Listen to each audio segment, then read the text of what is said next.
Back with the coach, Bruce Boudreau. Bruce, the Oilers have dug themselves in a deep hole, down 2-0 to the Panthers. A tough position that you've actually experienced as a head coach in this league. You were down 2-0 with the Caps and came all the way back to beat the New York Rangers in 7 games.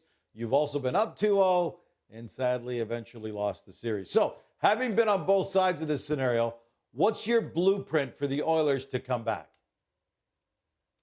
Well, it's pretty easy for me for the blueprint is, listen, we got to change a few things. I mean, first of all, they got to shoot more. They got to get pucks inside. They've got to win the one-on-one battles. I know this is all almost archaic, whereas you talked about this in the 60s and the 70s and 80s, but in the end, this is what you have to do, is win those one-on-one battles and get to the front of the net and shoot pucks. It sounds easier than it actually is, but that's what they've got to do. If you look at what they've done, and what did they have? The fewest shots of any team in the finals after 2 periods. Last game, they had 10 shots against in their last series. In Game 6 against Dallas, they got to get to the puck and shoot it. They're trying to be too cute, too fancy. We talk about that all the time.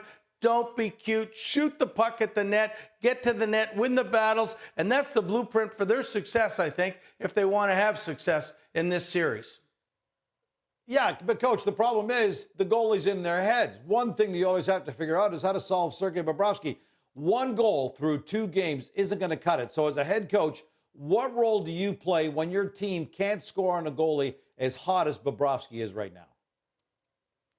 Well, I mean, I think I said it a little bit before in my last answer. You got to get in his eyes. You got to make sure, get him off his game. I know referees nowadays call everything tight in there, but I mean, you've got to get at the end of the blue paint. You got to get in his eyes. You got to get 2 and 3 guys in. You shoot the puck at the net. You get scrums, and that's how you're going to get in his kitchen. All of a sudden, look at every time we played, and all of a sudden the goalie's been outstanding or whatever. Sometimes you got to say, we got to nudge him a bit. We got to get him his focus away from the game. If you can do that, then all of a sudden, and there's been a lot of goalies in this world that you could get off their game by doing that. You could get some opportunities.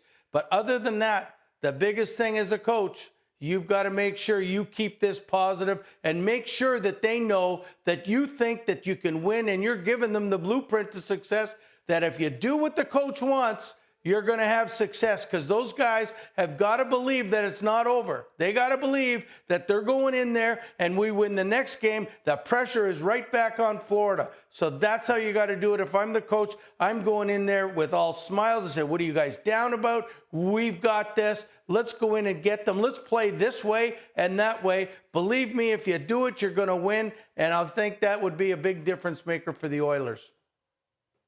Great pregame speech. The Oilers have got to bust Bobrovsky's bubble. He's stopped all but 1 of the 51 shots he's faced so far. So no surprise that right now FanDuel has him as the odds-on favorite to win the Conn Smythe.